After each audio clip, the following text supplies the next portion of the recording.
8. Y cuando vas hacia atrás y te fijas la enorme cantidad de información en solo 7 clases, en un curso breve, hoy sería la última clase ya. Claro.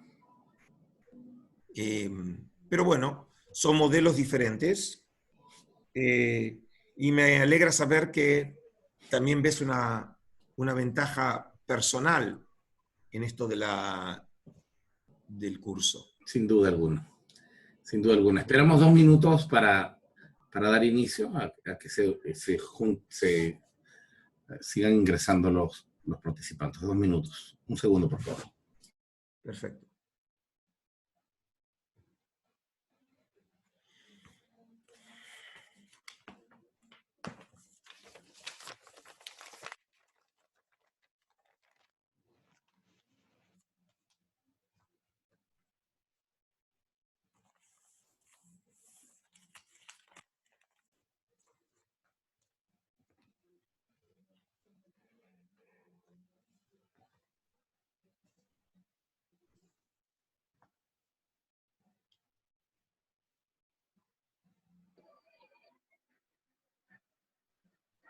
Profesor Reutemann.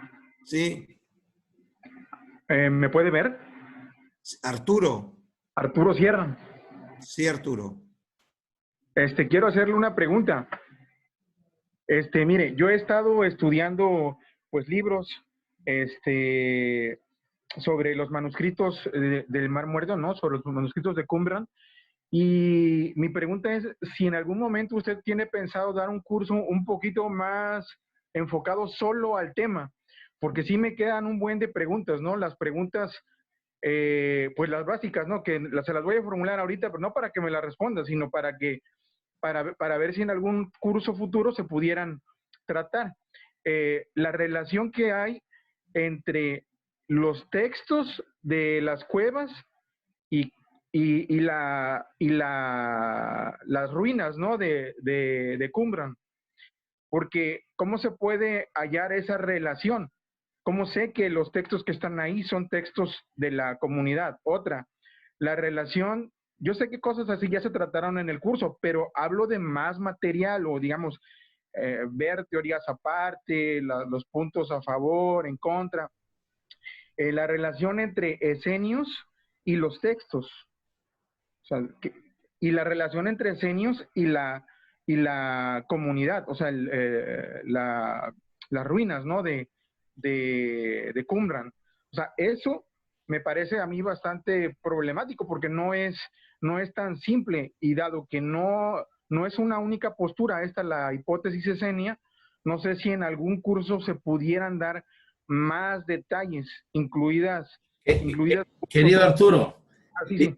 disculpe que intervenga en la pregunta que le has hecho directa o en todo caso en la petición que le has hecho al profesor, pero precisamente estos temas los tocó en el diplomado anterior.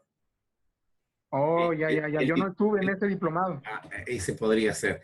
El diplomado anterior llevó por título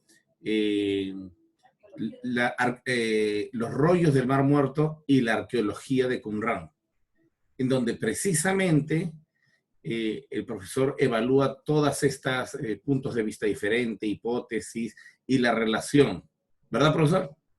Sí, obviamente, Arturo, cada uno de los temas que nosotros elaboramos en los encuentros, ese tema mismo ya merecería un curso entero, ¿sí?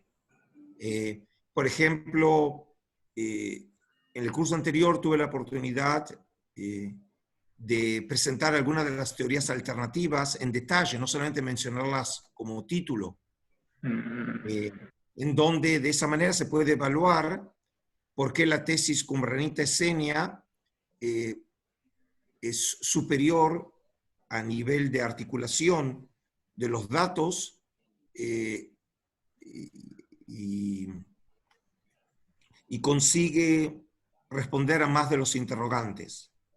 Pero solamente se puede evaluar una teoría cuando se la puede comparar con otras teorías. Claro. En este curso, en realidad, mi intención era darles ese fundamento sobre los rollos que permita, en última instancia, llegar al corazón del curso. Y de hecho, hoy nosotros ya empezamos a adentrarnos en el curso mismo, cuyo objetivo era ver los rollos del Mar Muerto, pero obviamente con el propósito de evaluar los orígenes del cristianismo. Ese es el propósito, ¿no?, de este curso. Por el otro lado, Arturo, viste que a lo largo de los encuentros voy citando bibliografía. Claro.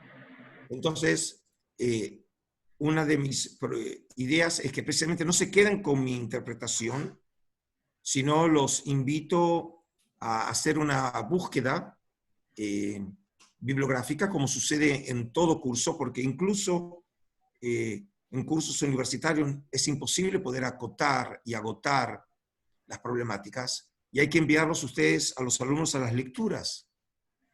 Sí.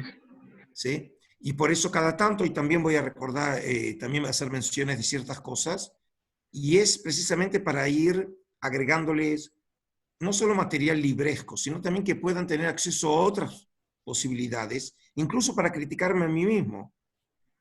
Es decir, también lo que yo digo está abierto a la crítica y a la evaluación. No tomar simplemente que, bueno, de mi parte viene la verdad y el resto realmente se tiene que ajustar a la verdad del curso. No, no es así. La función, y por ahí que esto va a convenir de César, por ahí que también mencionarlo a toda la gente, ¿no? ¿La gente me está oyendo, César? Todos. Ah, ok. Todos. Entonces, lo que puedo decir, y ya entonces podemos comenzar, hoy también es una clase muy intensa, yo lo que veo como función fundamental de este curso, la de servir como pedagogo. Y en su sentido original, el pedagogo en Grecia tenía como función acompañar a los párvulos, a los pequeños, de sus casas al colegio, y era el que los llevaba de la mano. Esa era la función original del pedagogo. Y creo que eso es todo mi objetivo. El mundo de Qumran es una verdadera selva, una selva temática, una selva bibliográfica, en donde obviamente cualquier persona que quiere entrarse en el tema se pierde en un laberinto de teorías y de lecturas. Yo lo que trato es un poco ponerles orden. Y obviamente presento la manera en que humildemente veo el problema, pero hay otras voces sabias que merecen ser consideradas, y aun cuando yo tenga mi opinión al respecto, ustedes tienen toda la obligación intelectual y moral de también elaborar ustedes mismos el juicio. No sé si te contesté en algo la pregunta, Arturo. Sí, profesor. Yo entiendo perfectamente la naturaleza del curso en el que estamos y la naturaleza del curso que me perdí, ¿verdad? Que me entero que me perdí. Así que ojalá y en el futuro haya un curso así para tener más tiempo para esos temas. Bueno, entonces, César. Bien, muy buenas tardes y muy buenas noches, apreciados compañeros, amigos y hermanos. Estamos aquí nuevamente reunidos, como es habitual en nuestras lecciones semanales, en donde el profesor Adolfo Reutemann va a exponer la sesión número 8. En realidad estamos en la sesión 9, pero es la clase número 8. Así es que les damos una afectuosa bienvenida. Adelante, profesor Adolfo.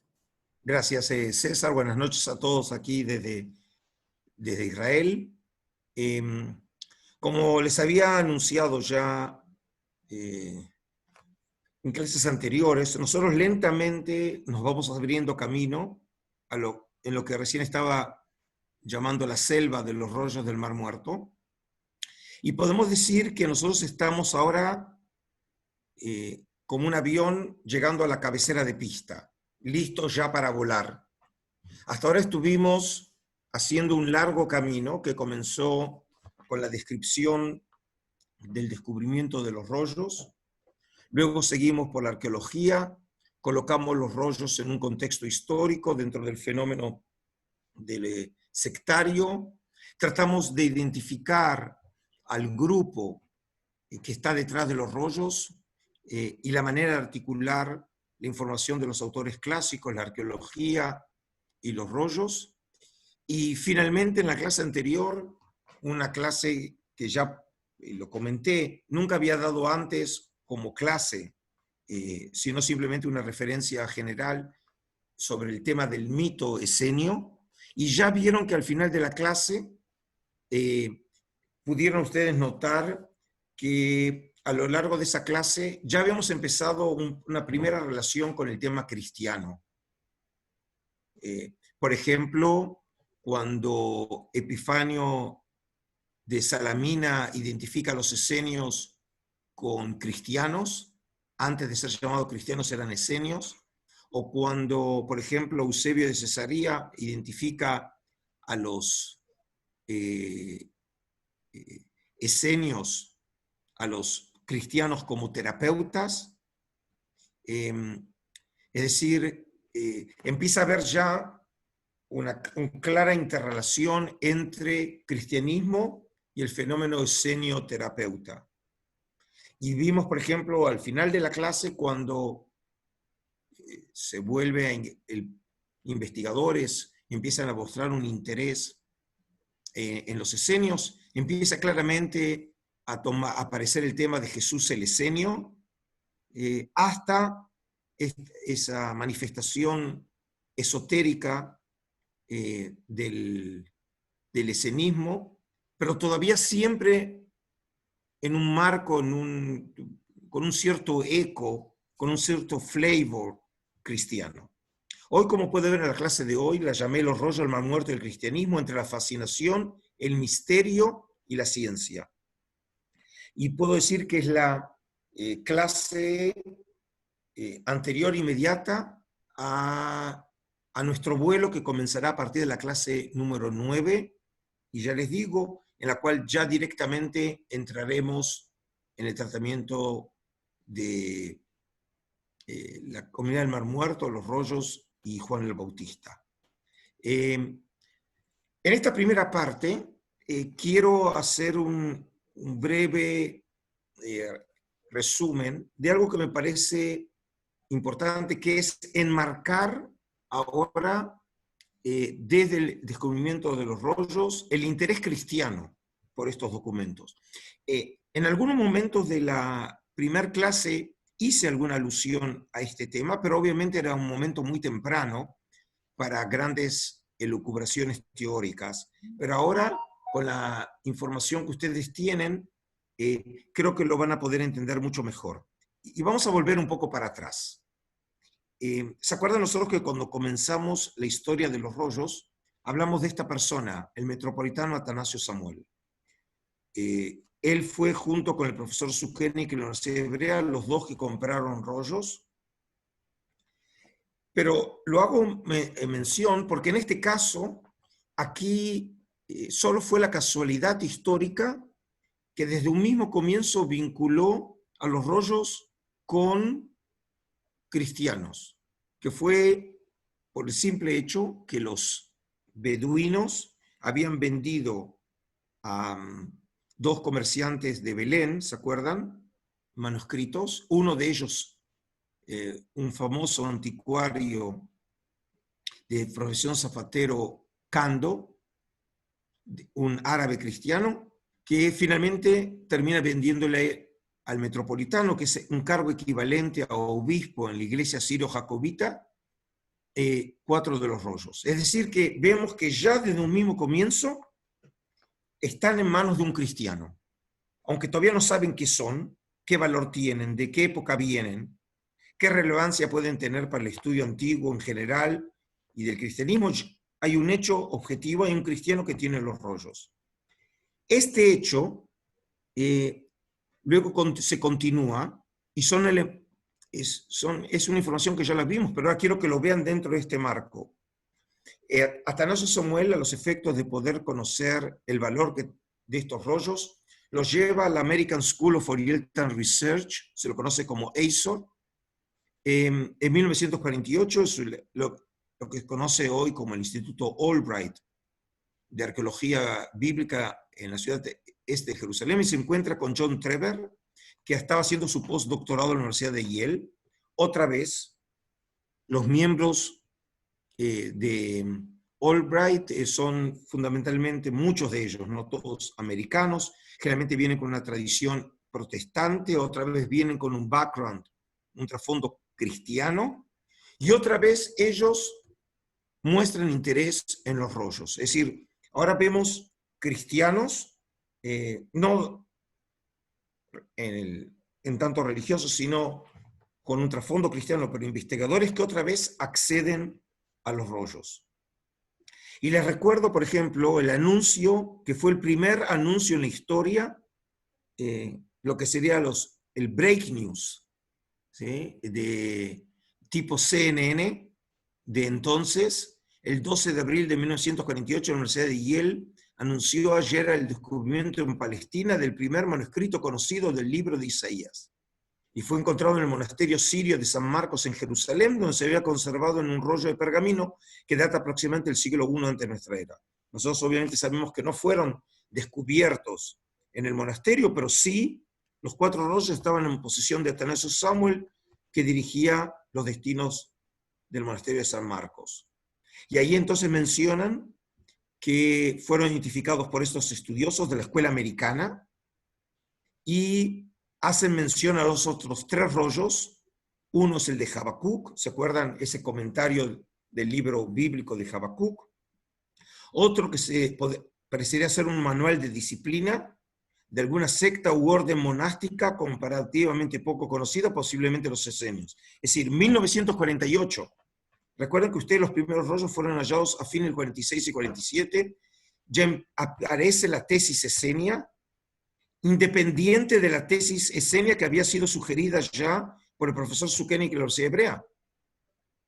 Es decir, ya vemos que al hablar de una secta que tiene elementos monásticos, que obviamente a los oídos cristianos inmediatamente piensan en el monasticismo cristiano, y al hablar de los esenios, que ya tienen un trasfondo cristiano, como dijimos en la literatura de los padres de la Iglesia, en la literatura romántica de fines del siglo XIX, en la literatura pseudocientífica de comienzos del siglo XX, como Szekely. Es decir, al hablar de los esenios, inmediatamente en la conciencia, en el subconsciente de Occidente, inmediatamente se asocia al mundo cristiano.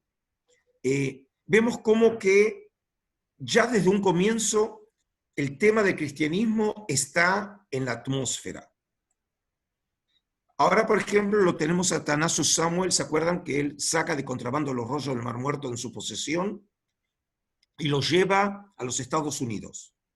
Fíjense, por ejemplo, esta imagen que fue sacada antes de que fueran puestos en exhibición en la Biblioteca del Congreso de los Estados Unidos. Fíjense qué impacto puede haber hecho una imagen así en el público cuando se ve un sacerdote con la cruz colgando y en la mano el libro de Isaías. Ahora, quiero que entiendan también que el mismo hecho que uno de los 4 rollos en posesión de Atanasio Samuel es el libro de Isaías, tiene una importancia capital para un cristiano. En los Estados Unidos, al libro de Isaías lo llaman el 5º evangelio, porque en el pensamiento, literatura y teología cristiana, el profeta Isaías tiene un rol fundamental en las profecías cristológicas. Y ya lo mencioné y se los vuelvo a recordar, es el libro profético más citado en el Nuevo Testamento. Significa que en la conciencia cristiana, un sacerdote que tiene en la mano el libro de Isaías, inmediatamente se asocia al trasfondo cristiano de ese libro. No es simplemente el libro de Isaías del profeta del siglo VIII antes de nuestra era. Es una perspectiva cristiana del libro de Isaías. O, por ejemplo, ¿se acuerdan esta foto que les mostré en la Universidad de Duke, en Carolina del Norte? Esta foto, quien les habla, la conseguí del archivo de Duke, cuando estuve como profesor visitante en Duke. Y fíjense, esta imagen muestra que los rollos de los muertos fueron exhibidos en la iglesia de Duke. Ahora, no es solamente que el dueño de los rollos es un sacerdote. Los rollos están en exhibición en una iglesia. Es decir, ustedes ven aquí la imagen, los rollos debajo de la cruz, y están en exhibición en el altar. Es decir, piensen en el efecto que la exhibición tuvo en el público, que inmediatamente al ver a los rollos, en un contexto obviamente cristiano como es la iglesia, está en posesión de un sacerdote, y los rollos vienen de la época de Jesús, porque la época grecorromana en la historiografía cristiana es la época de Jesús.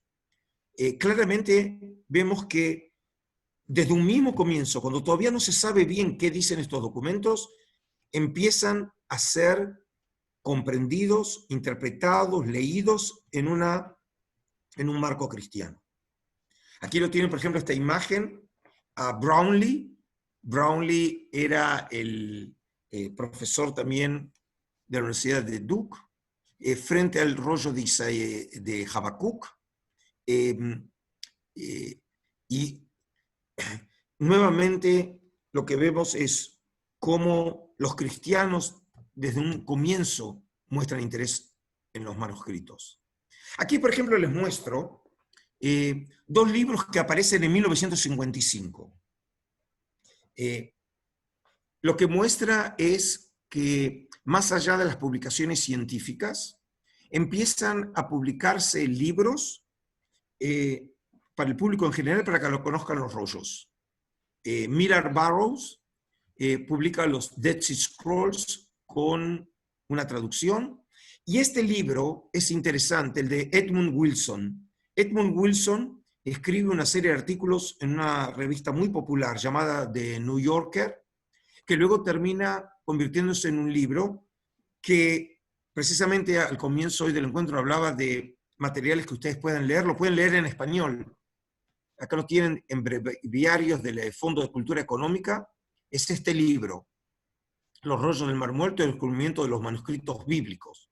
Fíjense, recuerdan ustedes que no solamente se encontraron manuscritos bíblicos, pero obviamente el material bíblico es el que cautiva el interés de la gente. Este libro se transformó en un éxito editorial y fue traducido a la mayoría de las lenguas modernas, porque precisamente de una manera muy popular permite acceder al público a un tema tan complejo como es los rollos, y piensen que estamos solo en 1955. Es decir, el tema de los rollos empieza a tomar un enorme interés en círculos cristianos. Ahora fíjense cómo el tema cristiano se sigue complicando. ¿Se acuerdan ustedes que dijimos que estalla la guerra en 1948? En 1949, Samaria y Judea, incluyendo Qumran, queda en manos de Jordania. Y entonces entra en escena otro cristiano, en este caso un católico, el profesor, el padre Dominico Roland de Vaux, director de la Escuela Bíblica Francesa de Arqueología. Y ahora tenemos a un arqueólogo católico, monje, excavando lo que sería, entre comillas, el monasterio de Qumran. Es decir, ustedes entienden que estamos frente a un drama que, si no fuera cierto, solamente lo hubiera podido escribir Spielberg. ¿Sí? Porque obviamente en la conciencia de Vaux, cuando está excavando Qumran, y él también llega desde un punto de vista arqueológico a la conclusión que estamos hablando de decenios, en algún lugar está pensando en los orígenes cristianos relevantes por parte de los rollos de Qumran. Es decir, de alguna manera, a pesar de que habla de los esenios, todos tenían en la mente que los esenios por ahí tienen que ver algo con los orígenes del cristianismo. Luego estos materiales fueron traídos al Museo Rockefeller, ¿se acuerdan? En el este de Jerusalén, construido por los británicos, y ahí la Comisión Internacional empieza a estudiar los rollos y empiezan a publicarse. Y por lo tanto, entran aquí los estudiosos que empiezan a develar los secretos de estos libros. Aquí les traje, por ejemplo, 3 ejemplos de los grandes investigadores. Uno, por ejemplo, Dominique Barthélemy de l'École Biblique, esa escuela bíblica de la cual pertenecía de Vaux. Luego, por ejemplo, el profesor Joseph Fitzmayer, fallecido creo que hace 2 años, un enorme investigador, que yo ya lo mencioné en algunos de los encuentros, profesor de un jesuita de la Universidad Católica de Washington, o por ejemplo, otro gran profesor, hoy ya emérito, del Seminario Teológico de Princeton, que es también él un pastor protestante, James Charlesworth. Es decir, fíjense, distintas corrientes o denominaciones cristianas que empiezan a estudiar los rollos del Mar Muerto.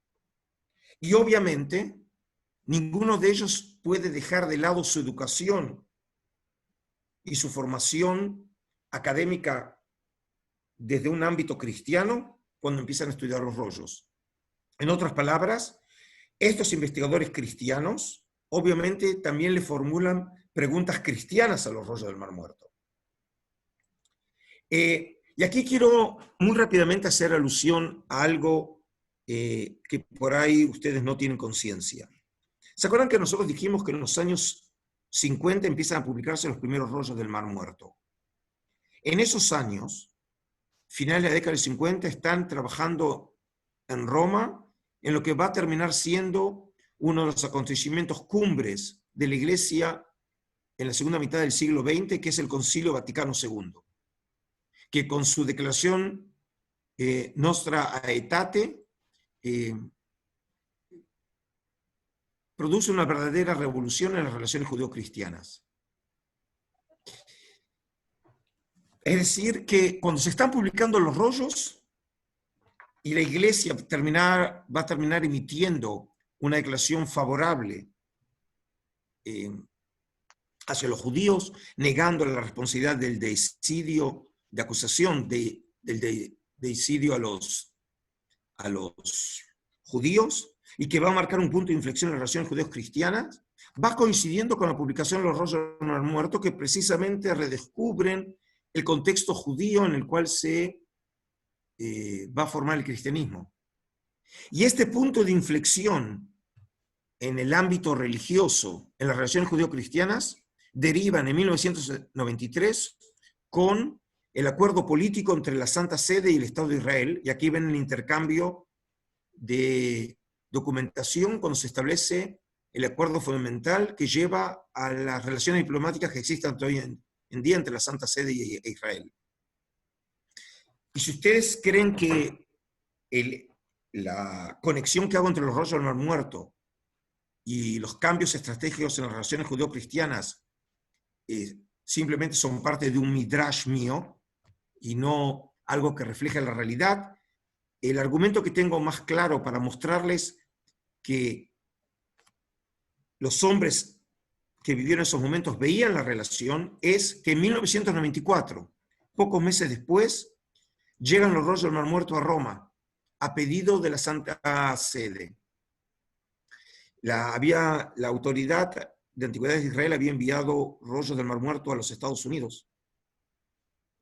Y cuando los manuscritos estaban en camino de regreso a Israel, estaban volviendo a San Francisco, la Santa Sede le pide a Israel que lleguen los rollos a Roma, y en julio de 1994 llegan a Roma, y aquí les puedo comentar una anécdota personal, porque cuando yo asumo el cargo en 1994, a fines de ese año, en noviembre, en el año 95 recibo esta exhibición en el Museo de Israel en Jerusalén.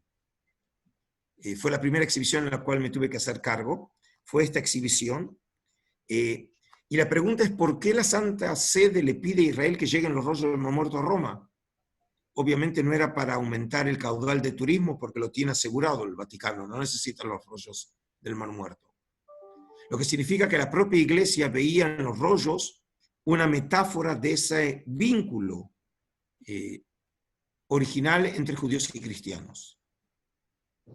Es decir, que como pueden ver en esta muy breve síntesis, la historia de los rollos, el esenismo y el cristianismo tienen una historia muy grande.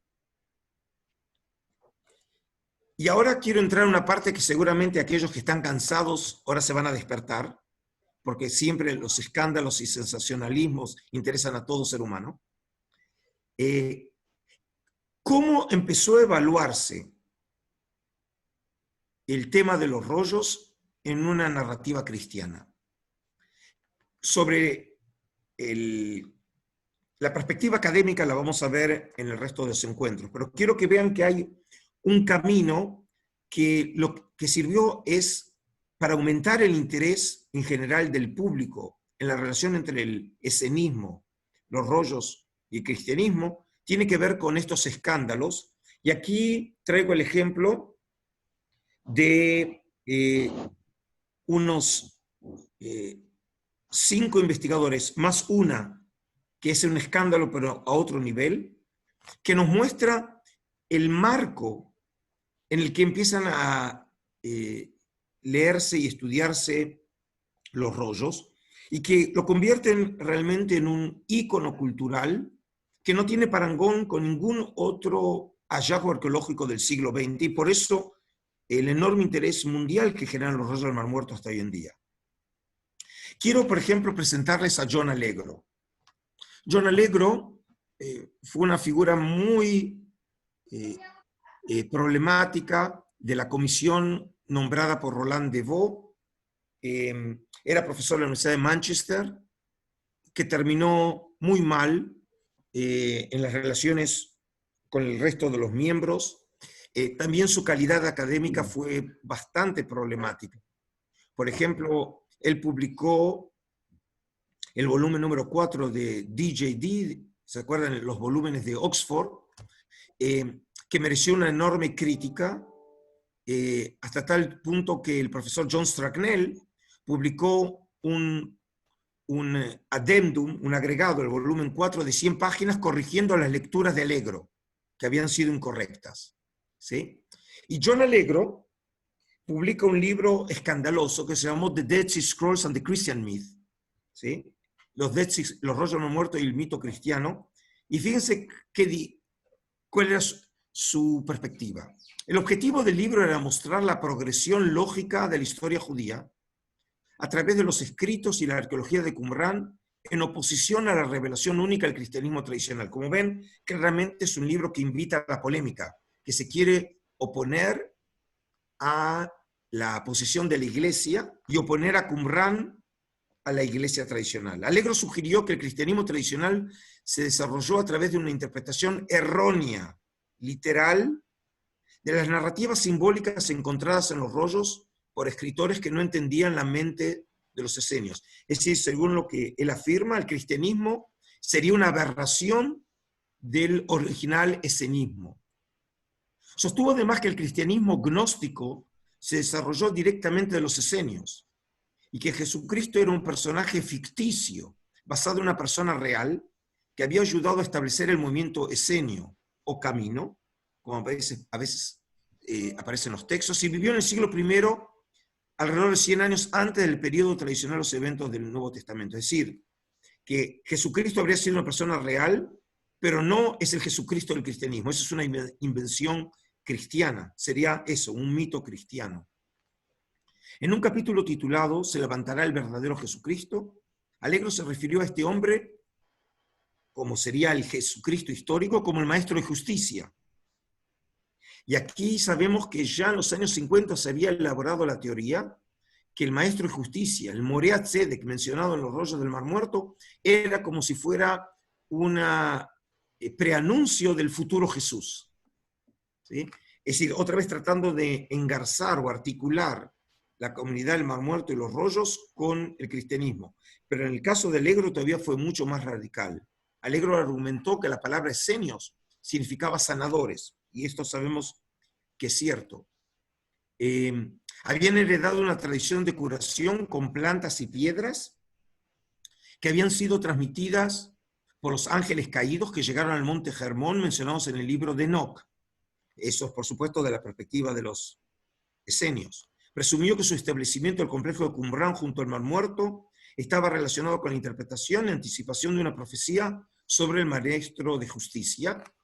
Y aquí hace referencia a Ezequiel 43, un hombre cuya apariencia era como la apariencia de bronce, con una línea de lino y una vara de medir en su mano, que es el ángel, que de alguna manera crearía aguas que darán vida para que fluyera el Mar Muerto desde un templo en algún lugar del norte. Es decir, les traigo esto porque empiezan a aparecer teorías insólitas sobre los rollos del Mar Muerto, y uno diría, bueno, esto simplemente es, digamos, un caso psiquiátrico, pero no es un caso psiquiátrico. Tenemos varios ejemplos como este. Quiero tomar otro ejemplo, el caso de Hugh Schonfield, A Sin Odyssey, The Mystery of the True Teacher and the Essene Impact on the Shaping of Human Destiny, y lo obtienen acá en versión en español, El Enigma de los Esenios, Los Orígenes del Cristianismo y el Misterio del Verdadero Maestro. Aquí estamos hablando de también un fenómeno interesante.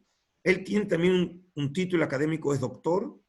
En el caso de Allegro, por ejemplo, era filólogo y profesor de la Universidad de Manchester. Y si estamos hablando de académicos, pero académicos que se ven envueltos en una atmósfera en donde la imaginación se mezcla con lo científico. Y no es el caso de los esenios de Perú que vimos en la clase anterior. Estamos hablando de otro tipo de personas, en este caso de académicos. Miren lo que escribe Schonfield en uno de sus capítulos. Su centro principal en el crítico siglo siguiente estuvo en Qumrán, cerca de la orilla occidental del Mar Muerto. Aquí se llevó a cabo la ingente tarea de copiar y distribuir literatura profética y didáctica hasta que el poblado fue arrasado por los romanos en la guerra 67 al 70, me equivoqué obviamente cuando copié, de nuestra era. Es decir, aquí él usa un modelo que entiende que Qumrán fue un centro de escribas. Les puedo decir que en el último número de Barr, Biblical Archaeology Review, que es un artículo interesante que Sidney White escribe sobre el tema de mujeres de Qumrán, el último que ustedes pueden incluso adquirir, precisamente es la manera en que ella también entiende Qumrán, que era un centro fundamentalmente de actividad escriturística. Y entonces lo que me interesa es lo que viene ahora a cuento. Digamos, todos aceptan que Qumrán fue destruido por los romanos. Eso pudo parecer el final del esenismo, dice Schonfield, pero no fue así. Existían otros enclaves en Siria y también en Egipto. ¿Se acuerdan que tenemos el documento de Damasco? Y entre las posibilidades, Damasco podría hacer referencia a la ciudad en Siria, la capital hoy de Siria. Y por lo tanto, de aquí suponen algunos que por ahí había un enclave de esenios en Siria y también en Egipto, en donde se conocían los esenios como terapeutas. ¿Se acuerdan, por ejemplo, que no es tan obvia la relación entre esenios y terapeutas? Dijimos, por ejemplo, que es cierto que Geza Vermesch lo veía como tal, pero vimos, por ejemplo, en la teoría de Galiano Fernández que los terapeutas podrían haber sido simplemente unos monjes pitagóricos, ¿no? O en el caso de Joe Taylor, que decía que tenía que ver más con grupos filosóficos propios de Egipto y de Alejandría y no necesariamente esenios. Él ya lo toma como un hecho, que los terapeutas son esenios. Filón de Alejandría, el excéntrico filósofo del primer siglo de nuestra era, les tenían gran estima y estos retoños de la congregación originaria perduraron durante algunos siglos. Bueno, ¿se acuerdan que nosotros comentamos esa posibilidad histórica en el rastreo? Y gran parte de sus enseñanzas y textos alcanzaron amplia difusión e influyeron, como veremos, en grupos religiosos y eclécticos de muchas clases judíos, cristianos y más tarde musulmanes. Incluso, por ejemplo, en el libro, que los invito, lo tienen en español, lo pueden leer, habla, por ejemplo, la posibilidad que se puede rastrear las enseñanzas de los esenios y de Jesús hasta Cachemira, en la India. Es decir, y entonces ve en distintos grupos y civilizaciones del mundo antiguo relaciones con los esenios. Es decir, el tema esenio empieza a adquirir en estas perspectivas académicas, entre comillas, una dimensión inusual de un grupo que no sabemos cuántos eran. Josefo, por ejemplo, en las fuentes y Filón conocen el número 4000, en última instancia un número muy pequeño, a transformarse en un grupo que podemos decir que buena parte de la humanidad le debe su razón de ser a los esenios. Lo que estamos frente a una pandemia, podemos hablar entonces de un pan-esenismo. ¿no? Como teoría. Ahora quiero un libro que es fundamental en el interés moderno que generan los rollos del Mar Muerto, y se debe a este libro. Se llamó originalmente The Dead Sea Scrolls Deception, y fíjense cómo se presenta los contenidos explosivos de los rollos del Mar Muerto y cómo la iglesia, how the church conspired to suppress them, cómo la iglesia conspiró para suprimir estos libros. En español apareció bajo el título El escándalo del rollo del Mar Muerto. Ese será un buen título para un curso de César. A él le gusta este tipo, ¿no?, de títulos escandalosos, las revelaciones que hacen temblar al Vaticano. Ahora, otra vez, para que ustedes puedan entender la atmósfera que se creó en derredor del rollo del Mar Muerto, aquí tienen ustedes un link donde pueden encontrar el PDF del libro. ¿Sí? Simplemente está en el internet. No hice nada yo. Simplemente se los comunico. Pueden bajar el libro, aquellos que no quieran comprarlo, y no tienen que leerlo, pero por lo menos pueden leer algún. Quiero que empiecen a entender por qué el interés mundial de los rollos. No porque intrínsecamente lo merecen, claro que lo merecen los rollos, por su enorme valor científico, sino por la prensa amarilla que han generado los rollos del Mar Muerto. Y les puedo decir que hasta hoy en día, estamos hablando de una publicación en 1991 y estamos después de 30 años, todavía me hacen preguntas que tienen que ver con este libro. Porque en algún lugar este libro, podemos decir que fue el código da Vinci de la década del 90. Y es más, Dan Brown, cuando escribe el código da Vinci, se ve inspirado por el libro de Bai Jin-Lei. Por eso les digo, si quieren entender por qué el interés de los rollos a nivel popular, como hablamos del mito escenio y el mito de los rollos, este libro tiene un papel capital. Les copié simplemente el texto de contratapa del libro, que como bien saben, muchas veces nosotros todos compramos un libro por lo que dice en la contratapa, ¿no? Miren lo que dice. Todo parece indicar que el Vaticano es responsable de que el 75% de los rollos del Mar Muerto permanezcan ocultos e inéditos. Si se revelara su contenido, posiblemente quedaría al descubierto que Pablo y la iglesia oficial tergiversaron de manera interesada el mensaje de Cristo. Hasta hoy en día la gente me pregunta por qué todavía no se han publicado los rollos del Mar Muerto, cuando hoy hace tiempo que ya están todos publicados. Se desprende de ellos que Cristo no fue el fundador de una nueva religión, sino un agitador judío ultranacionalista.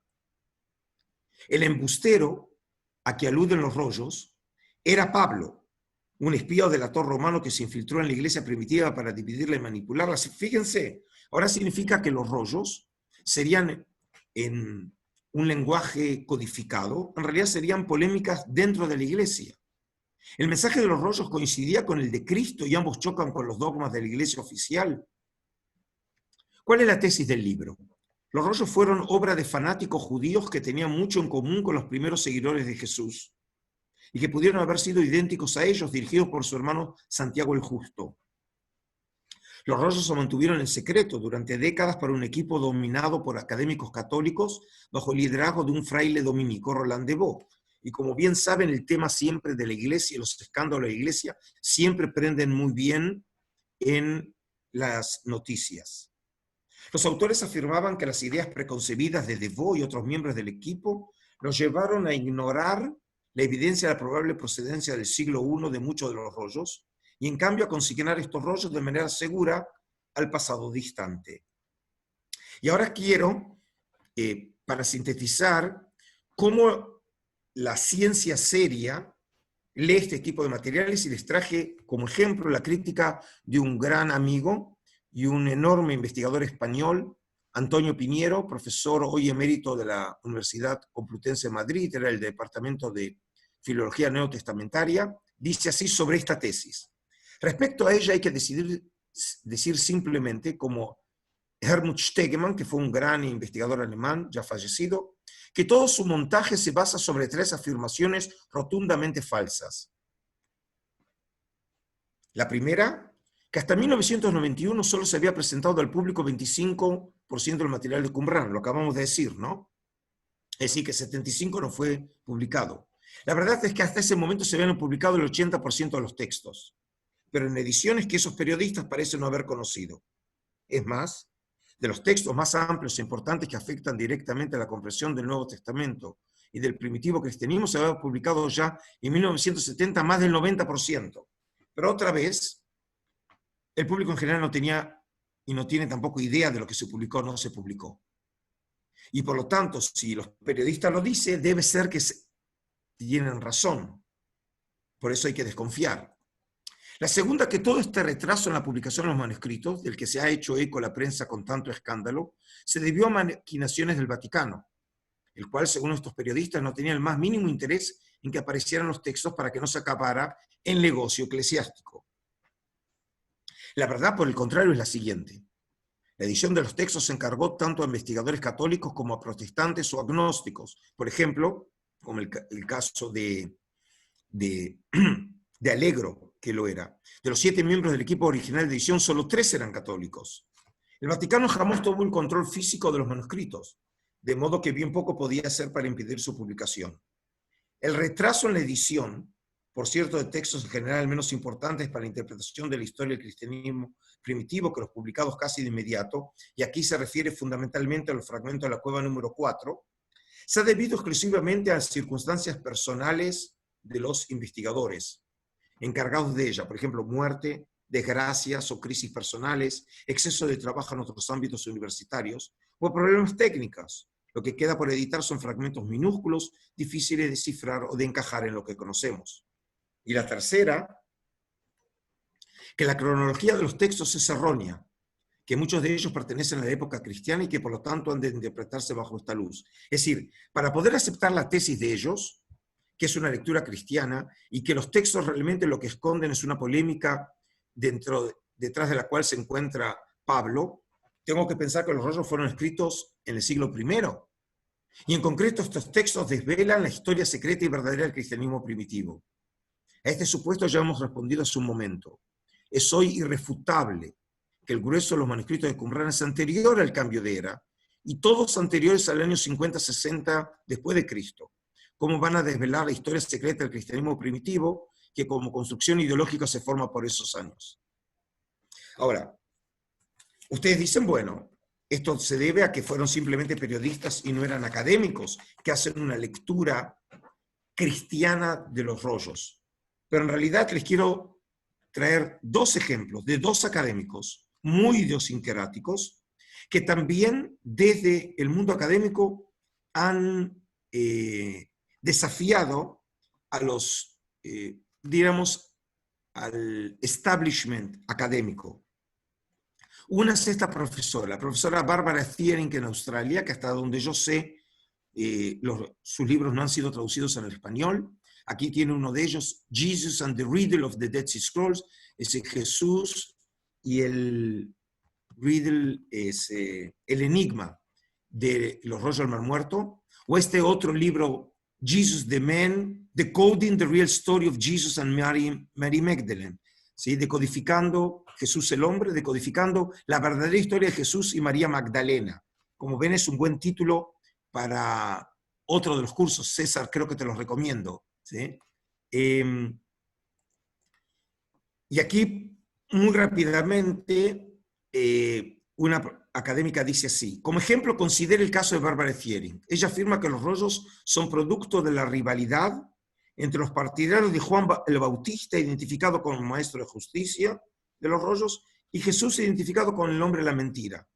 Ahora, ¿nosotros de dónde conocemos esa terminología? Por ejemplo, el comentario de Habacuc.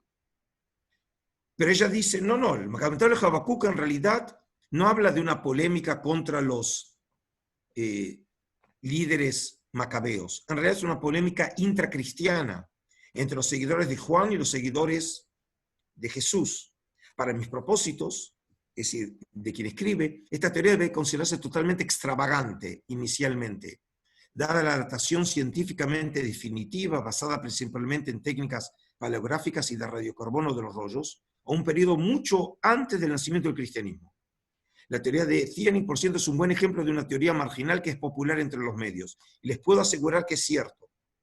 Precisamente estas teorías marginales son las que acaparan el interés de los medios de prensa.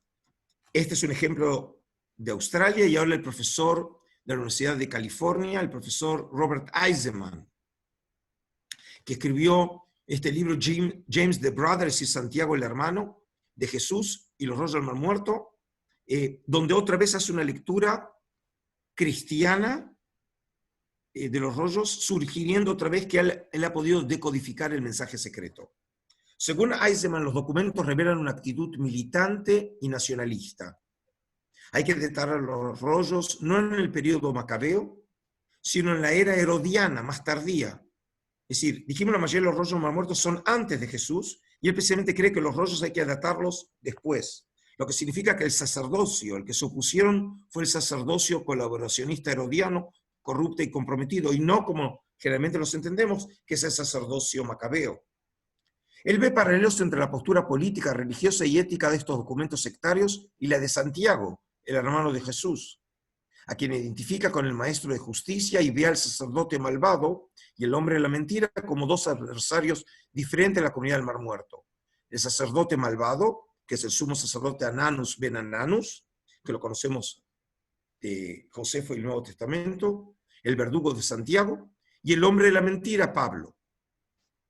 Y aquí, para terminar, y ahora si querés abro un pequeño espacio para preguntas, como todo lo que dije no es polémico, me imagino que no va a haber ninguna, pero igual. Lo que tenemos acá es una interpretación esotérica. Y acá un prestigioso profesor español, Julio Treboller Barrera, cuando habla de estas teorías, dice así. Ambos, es decir, tanto Thiering como Eisenman, parten del supuesto de que tanto los manuscritos qumránicos como el Nuevo Testamento están escritos en clave, de que los textos no dicen lo que dicen, sino que tienen un significado secreto que se oculta bajo la tersa superficie de las palabras, y de que son ellos, es decir, Thiering y Eisenman, quienes por primera vez han descifrado el código secreto y han podido revelar este misterio oculto durante 2000 años. Pero quiero que entiendan, no estamos frente aquí a figuras extravagantes, como vimos a Blavatsky o Sekely a comienzo del siglo XX. Estamos hablando de profesores universitarios con cátedras universitarias, pero su presentación es totalmente marginal y sí, en sí misma esotérica. Y lo que es más, que ambos cuerpos descritos son las dos caras de la misma moneda, que ambos nos cuentan la misma historia desde dos perspectivas distintas. El Nuevo Testamento desde la perspectiva de Jesús y de Pablo, y los manuscritos de Qumrán desde la perspectiva de Juan el Bautista, según Thiering, y de Santiago, según Eisenman. Yo quiero parar aquí, si te parece, César, y si hay preguntas, comentarios, este es el momento antes de entrar en la fase final del encuentro de hoy. Bien, por lo pronto, profesor, no hay... disculpe un segundo, casi salgo de la reunión. Por lo pronto, no hay ninguna pregunta que se haya efectuado, pero no sé si alguien tiene alguna consulta que desee hacer y que no la haya escrito, lógicamente, en el chat. En el chat.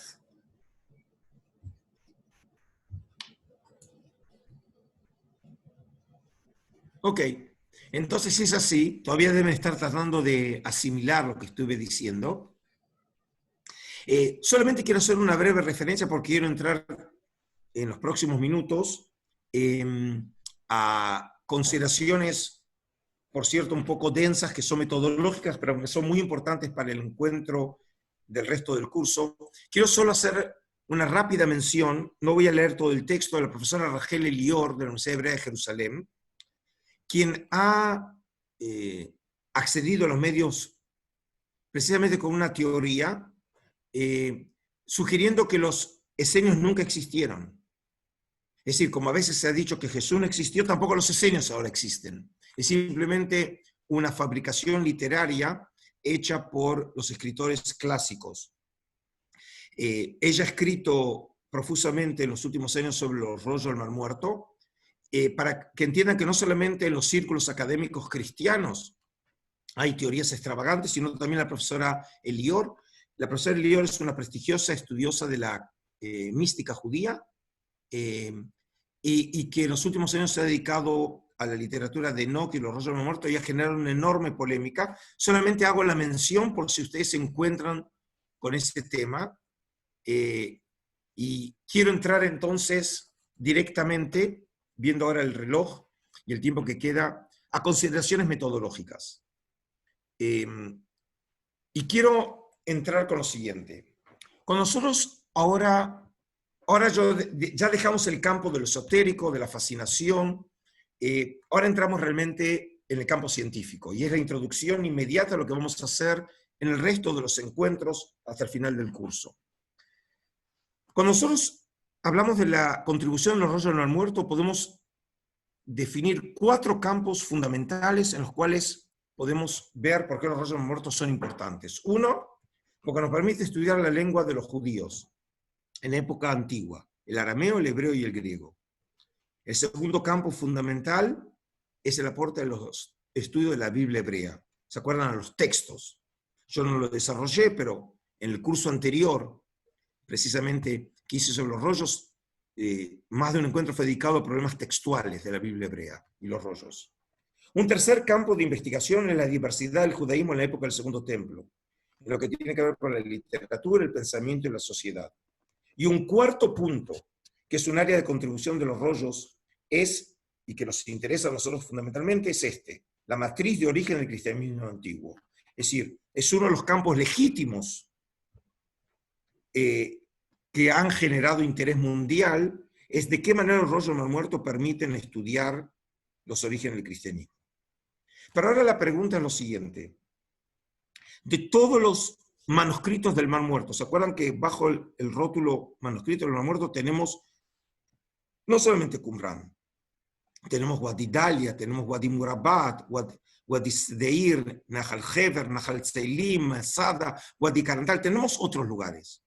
¿Cuáles son los manuscritos que realmente son importantes para nosotros en este curso?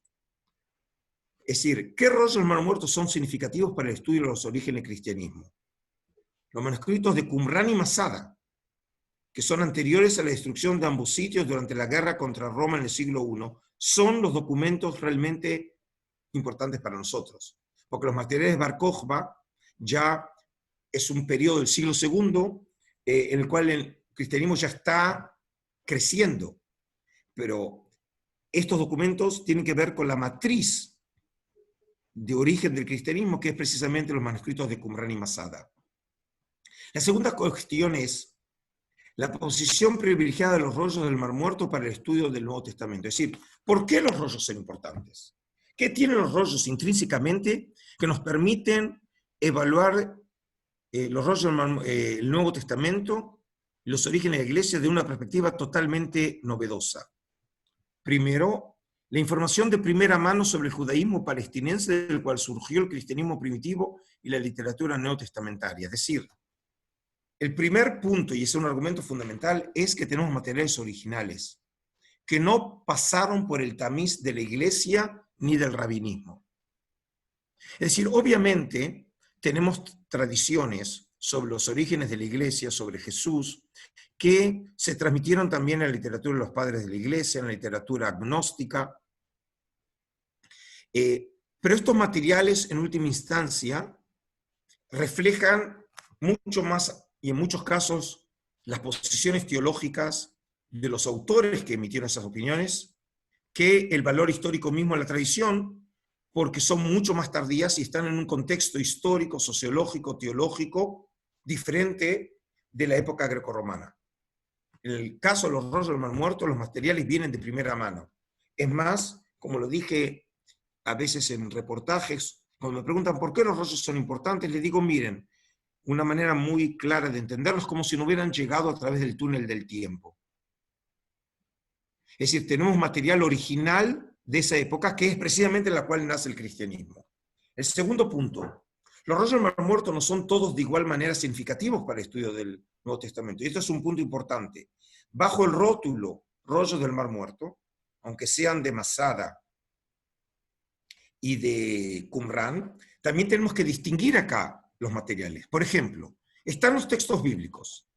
Y en este caso, los textos bíblicos de Qumran testimonian en algunos casos el sustrato hebreo de la versión griega de la Biblia hebrea, es decir, la versión de los 70, que fue utilizada de manera regular por los escritores del Nuevo Testamento o que estaba muy próxima a su texto.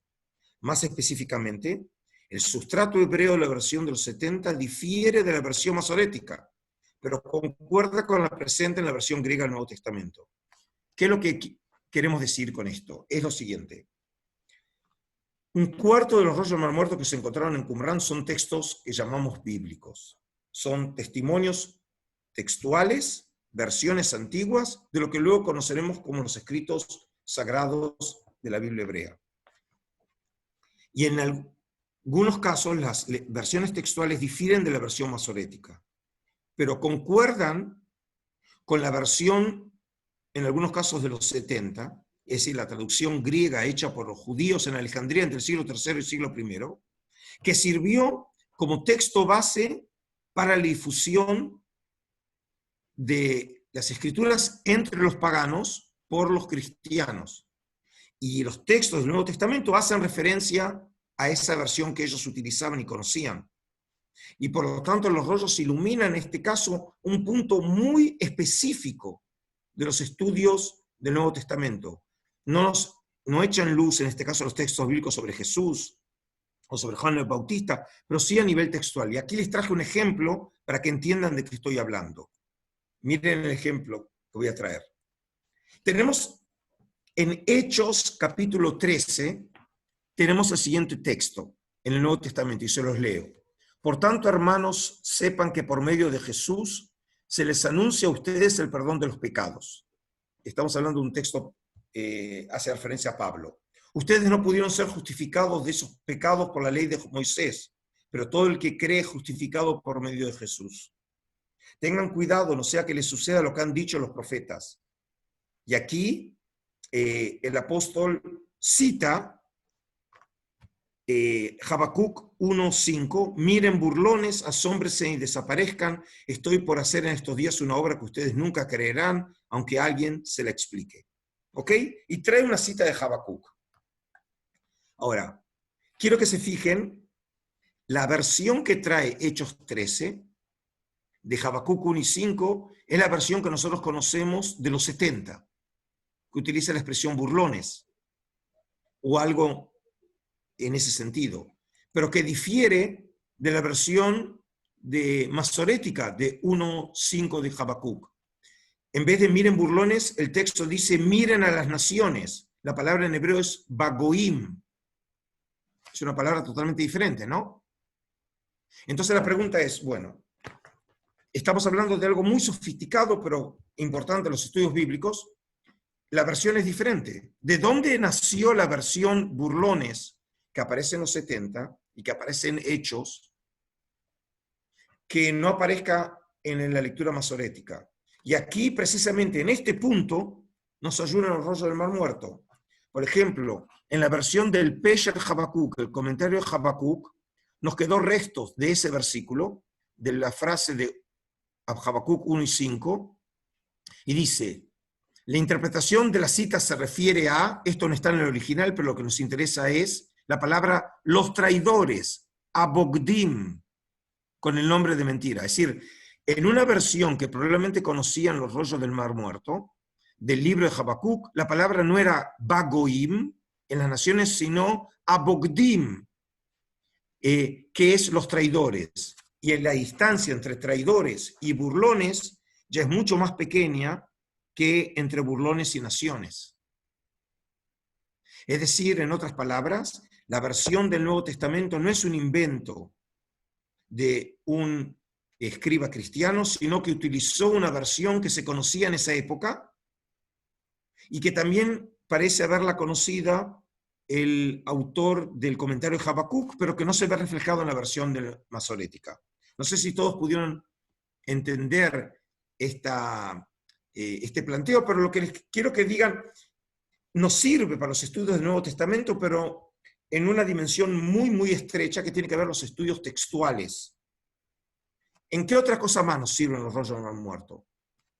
Por lo tanto, para concluir, el texto de los rollos de Habacuc de los 70 de Habacuc y por ende el texto del libro de Hechos no fue una versión errónea o tendenciosa por parte del traductor, sino que la misma era una versión hebrea palestinense, precristiana, existente en la antigüedad, que el traductor tuvo frente a sus ojos.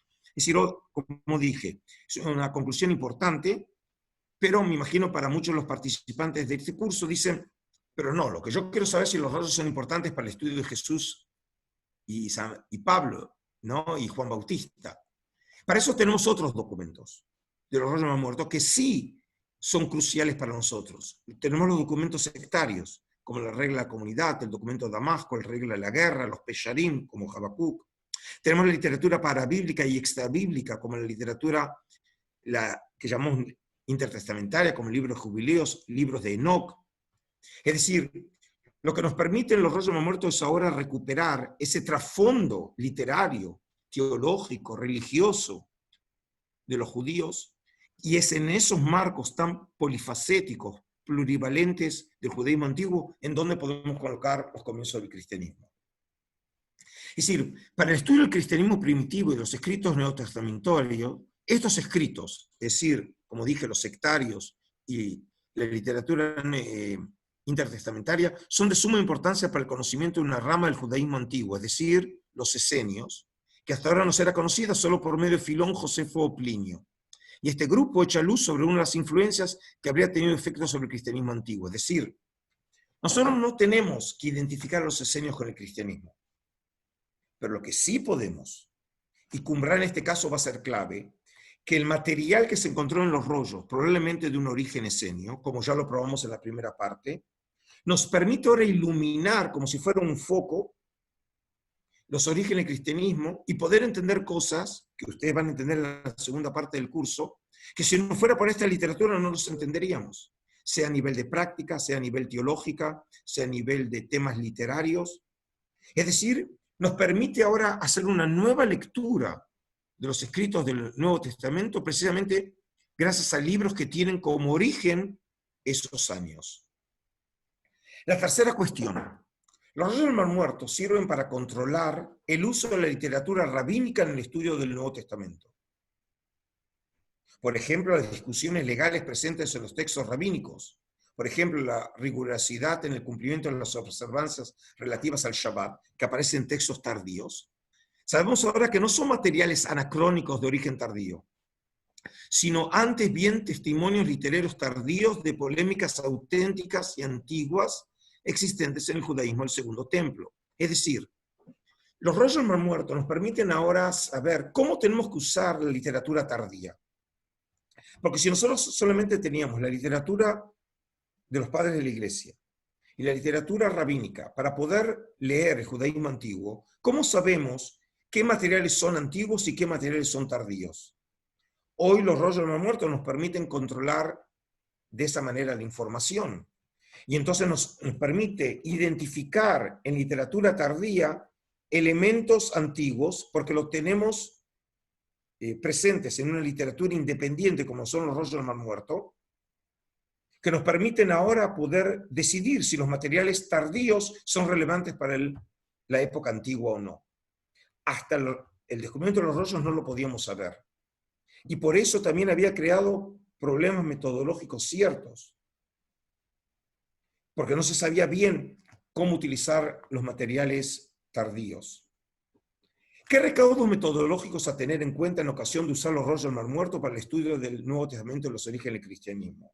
Y estos obviamente recaudos que quiero que los tengan presente a lo largo del curso, que de ahora en más, ya, como dije hoy, ya estamos carreteando en pista y estamos por comenzar a volar. El primer punto es no descontextualizar los documentos. Este es un punto importantísimo. Es decir, no descontextualizar los documentos. Según Fitzmayer, el contenido de los rollos bíblicos, intertestamentales y sectarios revela que provienen de personas de Judea que eran completamente judíos. Los rollos no fueron escritos por cristianos, como por ejemplo lo dicen Thiering y Eisenman. Y se le debe dar su lugar apropiado en la historia judía. Es decir, cuando nosotros leemos los rollos de los muertos, lo primero que tenemos que recordar es que están escritos por judíos. Y esto es muy importante porque, como dijimos, durante muchos años los rollos fueron leídos según los ojos de cristianos. Y yo lo primero que tengo que hacer es leerlos como textos judíos, dentro de una problemática judía, dentro de una narrativa judía. Es decir, este es un punto fundamental. Son, ante todo, libros judíos que sirven para entender los orígenes del cristianismo, pero les recuerdo que los primeros cristianos también eran judíos. Este es precisamente el error que cometieron investigadores como Thiering y Eisenman, que leyeron los rollos como si fueran documentos escritos por cristianos o judeocristianos. Pero de todas maneras, eso no impide ver los rollos como documentos legítimos para entender el contexto histórico, social y religioso en el cual nació el cristianismo antiguo. Esa es la clave. En estas palabras, el contexto histórico, social y religioso en el cual nació el cristianismo antiguo. Esa es la manera como podemos entender la relación que nos va a permitir evaluar a lo largo del resto del curso las relaciones entre el Nuevo Testamento y las tradiciones de los orígenes de la Iglesia y los rollos del Mar Muerto. Es decir, por eso el segundo punto es evitar una lectura cristiana en los rollos. Debido a razones de corte político, la edición de los rollos fue encargada en los primeros años a estudiosos cristianos o con un trasfondo cristiano. ¿Se acuerdan que yo mencioné cuando se conformó la Comisión Internacional en la época de los Jordanos por el conflicto árabe-israelí? Ningún judío cristiano o israelí formó parte de la Comisión Internacional hasta la década de los 80. Ellos fueron responsables de la publicación de 3 de los primeros 7 rollos de la cueva. Es decir, los judíos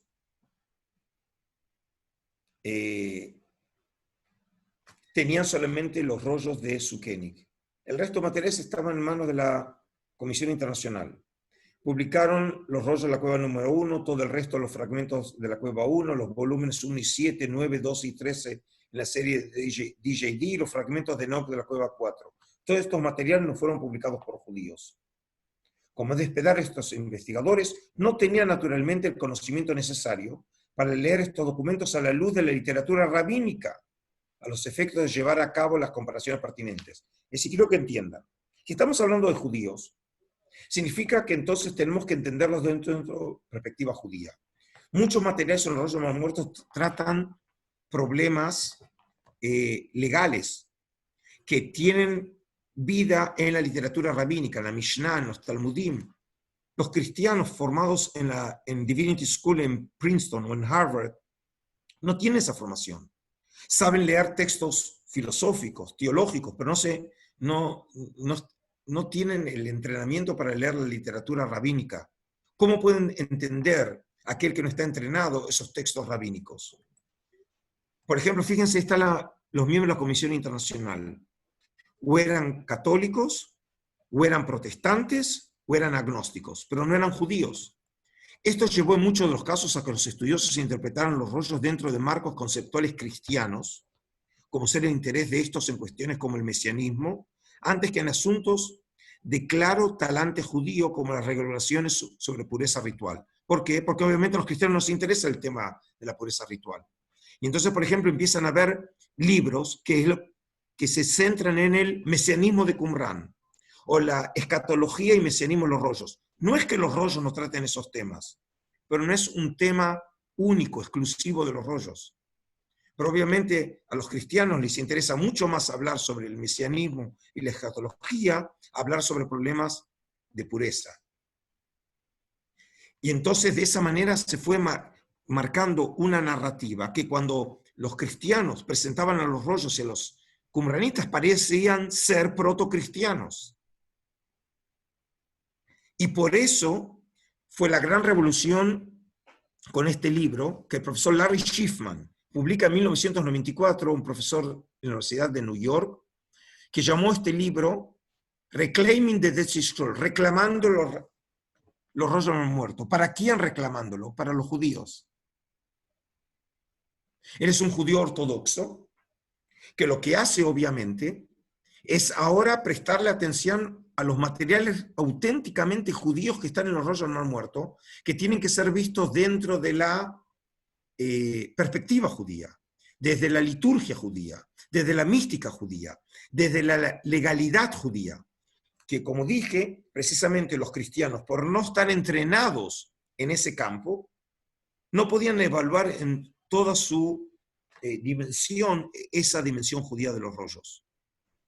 Excepción de los rollos que estuvieron en manos de los israelíes, y por ende los mismos fueron estudiados por investigadores judíos sensibles a la dimensión judía de los mismos, como el caso de Sukenik, Yadin, Flusser, Talmón o Licht.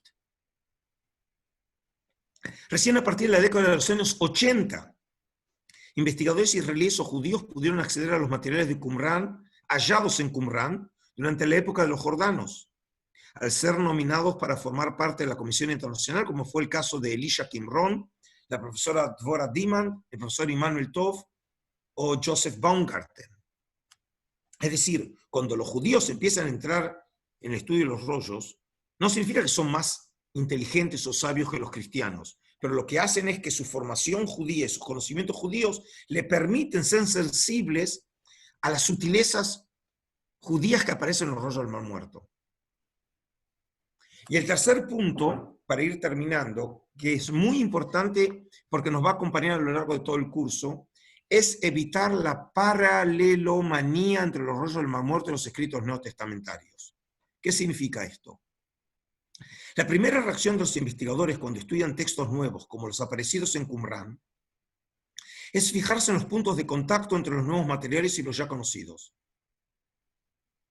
Con el paso del tiempo, cuando se amplía la perspectiva de estudio y se toma mayor distancia respecto a las cuestiones de detalle, se advierten más las divergencias y los contrastes. Este es un punto fundamental.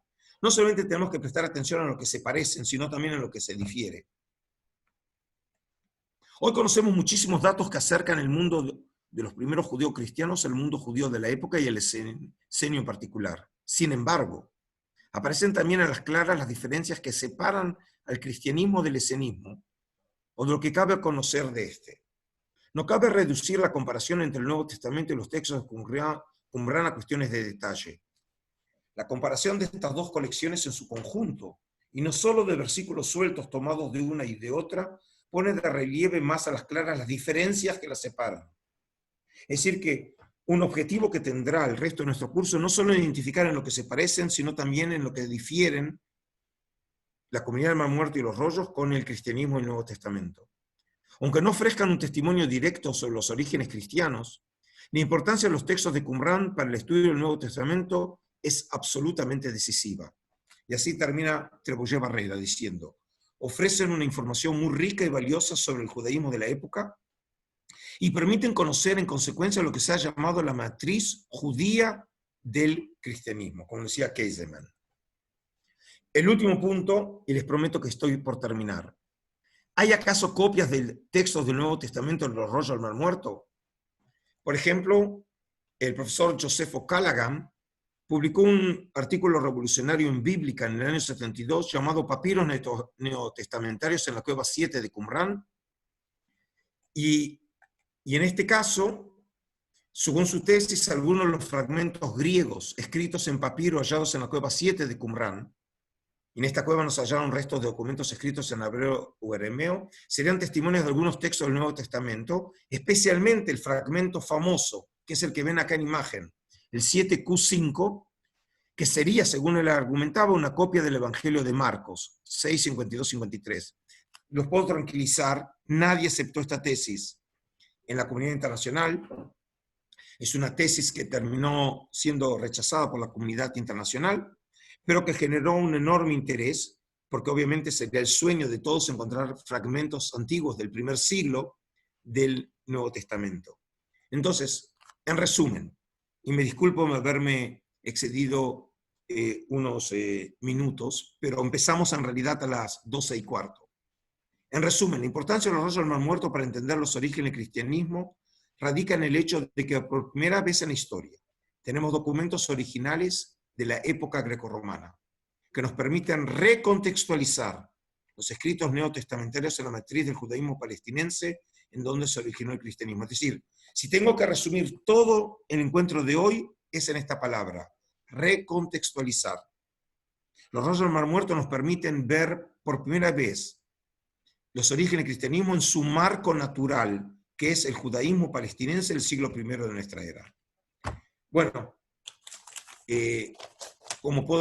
como les dije, el avión ya ha despegado, nosotros ya estamos en vuelo, y si Dios quiere, a partir del próximo encuentro, ya entramos en esa fase que todos me imagino que estaban esperando, que era entrar directamente en el meollo del curso, que es el cristianismo, Qumran y el esenismo.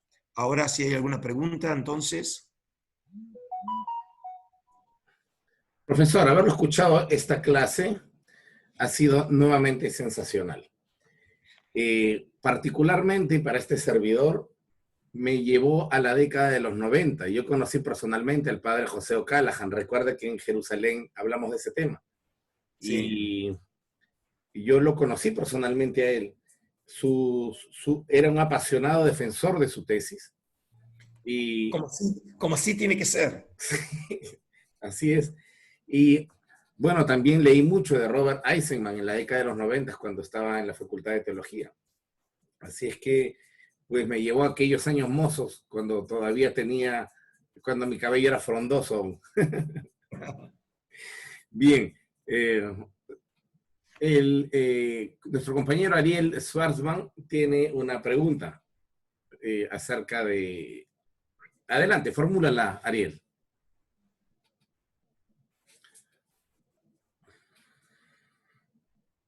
Buenas noches, sí, tardes, el usuario, no cueste. Sí, hay dos que se me forman sintética, porque demasiado, pero mi pregunta radicaba en lo siguiente.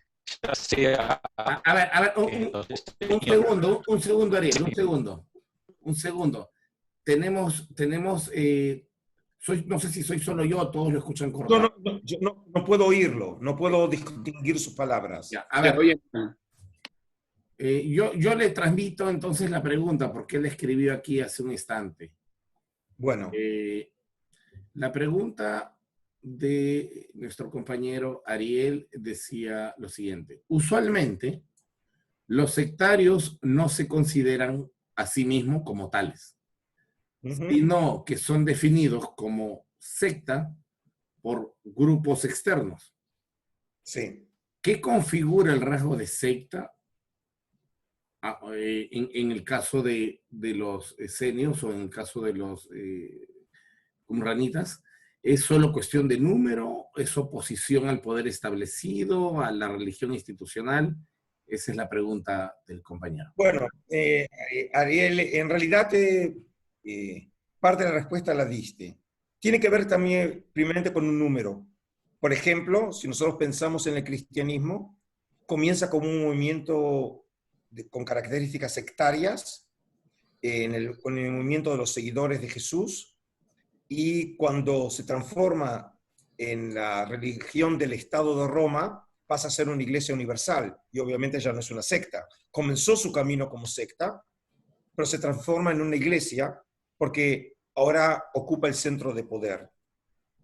El fenómeno sectario, que en Occidente lo vemos siempre en un marco muy propio de la historia de la iglesia, pero hablamos también de sectas en el judaísmo, como hablamos y se menciona el caraísmo, como tenemos como el sabetaísmo, como el franquismo. Incluso podemos decir que el propio hasidismo moderno, judío, tiene características sectarias, pero tenemos también sectas, por ejemplo, en otras religiones. Tenemos en el Islam, tenemos en el budismo. Tiene que ver con grupos que obviamente están en oposición al mainstream religioso. Es decir, la secta siempre implica que hay un grupo de poder que está afuera, y las sectas tenemos de distintos tipos de sectas. Tenemos grupos, por ejemplo, de sectas de carácter introvertido. En el caso, por ejemplo, la comunidad de Qumran es un grupo que claramente estableció barreras que definen muy clara la autoconciencia del grupo frente al grupo exterior.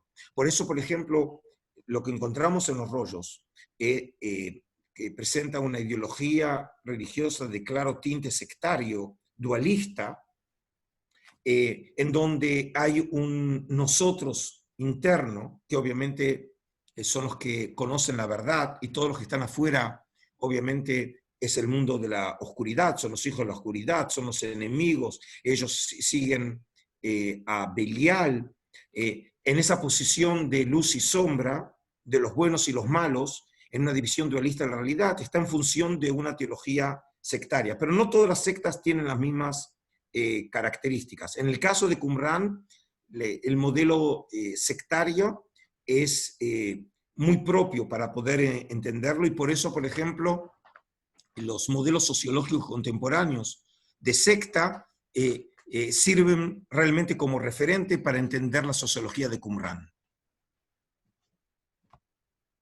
Sí. Bien, profesor, no hay más preguntas. Yo creo, desde mi punto de vista, que la exposición no solamente fue clara, sino también reveladora y contundente. No hay más preguntas, creo que puede ir a descansar. Bueno, no está tan mal, siendo las 12:30 de la noche de Israel, ¿sí? Como siempre fue un día muy largo para mí. Como les dije, les recomiendo que algunos de los libros que hoy yo hice mención, que incluso no tienen aquí excusa porque lo tienen en el internet, por lo menos que puedan darles un vistazo, aunque no sea leerlos. E incluso les digo para que puedan desarrollar una sensibilidad de crítica.